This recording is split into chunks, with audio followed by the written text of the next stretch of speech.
What is going on, guys? They call me Ampy. Welcome to another video on the channel today. Today, we are going to showcase some more Ghost Recon Wildlands vehicles, the latest and the greatest of the build that we played at San Francisco at a PR event. I definitely have more Ghost Recon Wildlands videos coming, so check out the playlist in the description as well as the annotation on screen at the end of the video. So the goal of this video was to showcase some of the lesser known vehicles, some of those vehicles that you may or may not have seen gameplay of, but actually do exist in the game. Are they easy to drive? Are they easy to fly? What are the mechanics like? Things like that. Now, a couple things worth mentioning before we begin. The brightness on the build that we played on the game itself and the options was set to really low. So halfway through the video, we were going through a day-night cycle, and I was driving through most of the nighttime, and the video got very dark. So I had to brighten that up a bit post-production. So that is not the in-game options menu. I just lightened the video just a bit so you guys could see what the hell was going on. So also in the video, we had a couple of boundaries set for the regions that we could explore, so we really couldn't go out of these regions. So if you see a return to mission area or return to the mission prompt on screen, that's exactly what that is. This is a really big, massive open world in which the world is pretty much go anywhere, do anything, but it wasn't the case in this build. So again, that's just what that is. So now we can talk about some of these vehicles. I haven't really seen much of any plane gameplay in Ghost Recon. This was the first time that I've ever flown one of these things in the game, and it handles like a champ. Every set of vehicle that you do fly or drive in this game does have a set of lights that you can turn on and off. And during this day-night cycle, we were going through a thunderstorm, and the game looks absolutely beautiful. And I was tail whipping, barrel rolling this plane, and it was absolutely amazing. I have to say, out of all the flying vehicles, the air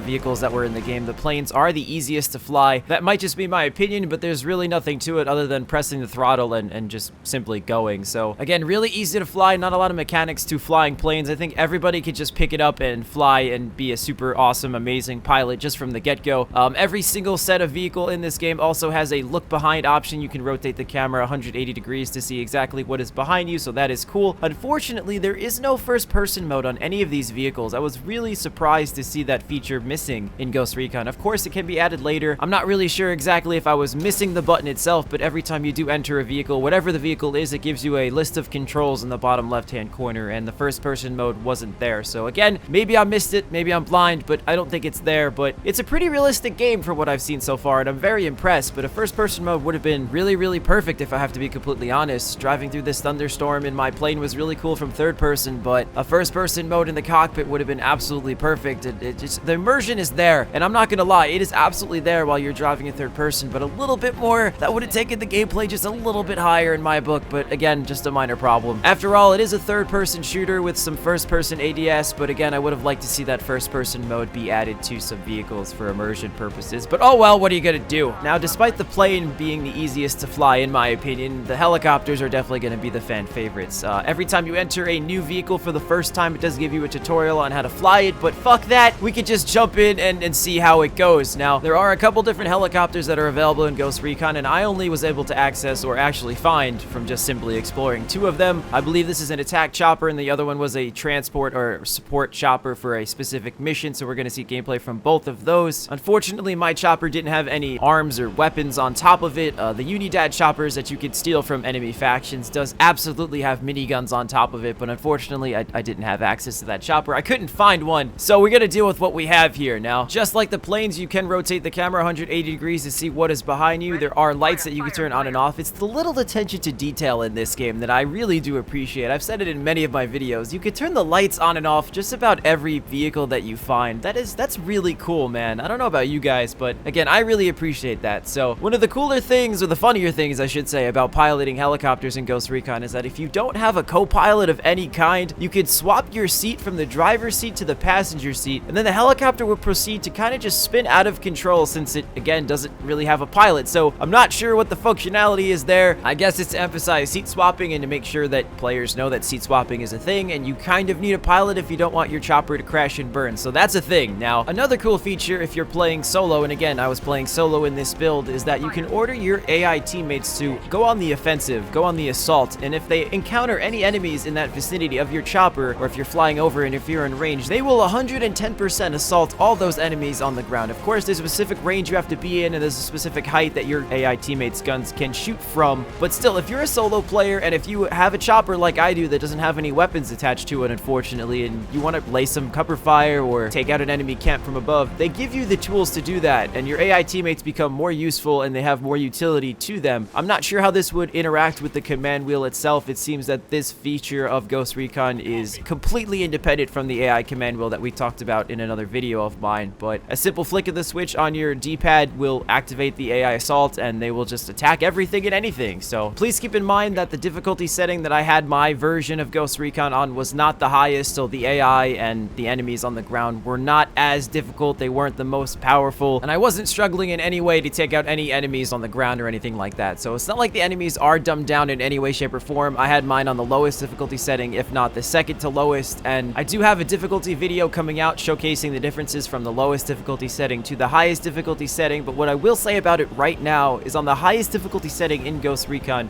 you are going to get your ass whipped. I will not be able to fly around as easily as I just did. My AI teammates are not going to survive several bullets to the face. It's not going to be this easy whatsoever. So if you're having any concerns or precautions about difficulty and me being able to wipe the content and face roll it, it's not like that at all. If you choose to have that setting on, every person that you play with in Ghost Recon can set their own difficulty setting. You guys can play together. While I found it a little bit easier to fly the planes over the helicopters overall, I didn't have any trouble getting the hang of the helicopter controls. So if you guys want to compare it to something like Battlefield helicopter controls, Ghost Recon makes it very easy to fly these things. I don't think there's really any learning curve as far as flying helicopters goes in this game. I was playing the game for about 2 or 3 hours, and it didn't take me more than 10-15 minutes to get the hang of the helicopters. Of course, it is a subjective experience, and again, if you're a superstar at flying Battlefield choppers, this is going to feel like a breeze to you. But if you're a newbie, again, spending a little bit of time learning the controls, anybody can fly these things. It's really not that difficult. So again, I want to emphasize that there are more helicopters, there are more versions of these choppers available in-game for all players to gain access to whenever they want.